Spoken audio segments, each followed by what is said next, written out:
पहला पाठ इब्रानियों के नाम संत पौलुस का पत्र, अध्याय 2, वचन संख्याएं 14 से 18 तक।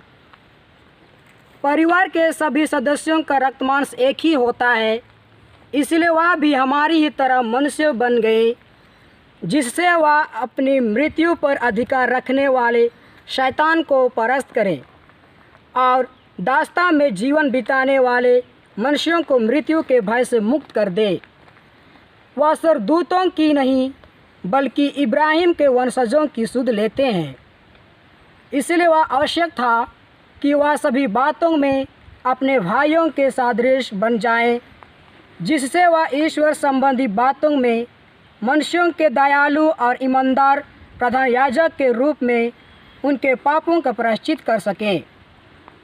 उनके परीक्षा ली गई है और उन्होंने स्वयं दुख भोगा है, इसलिए वह परीक्षा में दुख भोगने वालों की सहायता कर सकते हैं। यह प्रभु की वाणी है। समाचार पाठ संत मार्कुस के सुसमाचार पाठ से लिया गया है। अध्याय 1 पद संख्याएं 29 से 39 तक।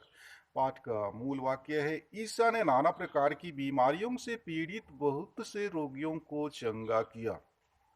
वे सभागृह से निकलकर याकूब और योहन के साथ सीधे सीमोन और अंद्रियस के घर गए। सीमोन की सास बुखार में पड़ी हुई थी। लोगों ने तुरंत उसके विषय में उन्हें बताया। ईसा उसके पास आए और उन्होंने हाथ पकड़कर उसे उठाया। उसका बुखार जाता रहा और वह उन लोगों के ये सेवा सत्कार में लग गई। संध्या समय सूरज डूबने के बाद लोग सभी रोगियों और अपदूतग्रस्तों को उनके पास ले आए। सारा नगर द्वार पर एकत्र हो गया। ईसा ने नाना प्रकार की बीमारियों से पीड़ित बहुत से रोगियों को चंगा किया और बहुत से अपदूतों को निकाला। वे अपदूतों को बोलने से रोकते थे, क्योंकि वे जानते थे कि वह कौन है। दूसरे दिन ईसा बहुत सवेरे उठकर घर से निकले और किसी एकांत स्थान जाकर प्रार्थना करते रहे। सीमोन और उसके साथी उनकी खोज में निकले और उन्हें पाते ही यह बोले, सब लोग आपको खोज रहे हैं।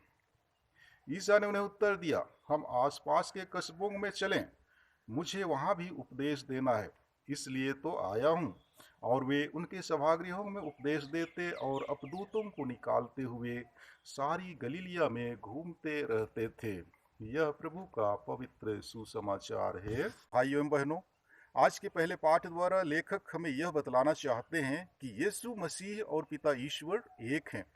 बपतिस्मा संस्कार द्वारा हमें भी ईश्वर के पुत्र पुत्रियां बनने का सौभाग्य मिला है। इसलिए यीशु और हमारे बीच में एकात्मकता पाई जाती है। यीशु उन लोगों का प्रतिनिधित्व करते हैं जो ईश्वर में आस्था रखते हैं। यीशु मसीह ने मृत्यु पर अधिकार रखने वाले शैतान को परास्त कर हमें मृत्यु के भय से मुक्त किया है। आगे लेखक हमें बताते हैं कि केवल यीशु का दैविक वैभव उन्हें महायाजक निर्धारित नहीं करता है, बल्कि उनका ईश्वर की प्रजा के साथ घनिष्ठ संबंध उन्हें महायाजक का दर्जा प्रदान करता है। और आज के सुसमाचार पाठ से हमें यह ज्ञात होता है कि बीमारों के प्रति यीशु असीम प्यार, दया तथा सहानुभूति रखते थे। इसलिए वे उन्हें शारीरिक एवं आध्यात्मिक बीमारियों से चंगा करना चाहते थे। हम सब ईश्वर के दिए वरदानों से भरे हुए हैं। ईश्वरीय वरदानों का अभिप्राय यह नहीं है कि उनका उपयोग मूर्खतापूर्वक स्वयं के लिए करें। संत मार्कुस हमें बताते हैं कि पेतरुस की सास जो बीमार थी, चंगाई प्राप्त करने के बाद तुरंत वह दूसरों की सेवा कार्य में लग गईं। ठीक उसी प्रकार हमें भी ध्यान रखना चाहिए कि ईश्वर के वरदानों को ईश्वर तथा लोगों की सेवा में प्रयोग करना है। जरूरतमंदों की सेवा में हमेशा तत्पर रहना चाहिए। सुसमाचार पाठ में हमने यह भी सुना कि ईसा बहुत सवेरे उठकर घर से निकले और किसी एकांत स्थान जाकर प्रार्थना करने लगे। प्यारे मसीह विश्वासियों, यीशु स्वयं ईश्वर होते हुए भी प्रार्थना करते थे। हम तो उनके सामने एक तिनके के बराबर भी नहीं हैं। इसलिए हमें अपने प्रार्थना में जीवन में मजबूत बनने की आवश्यकता है।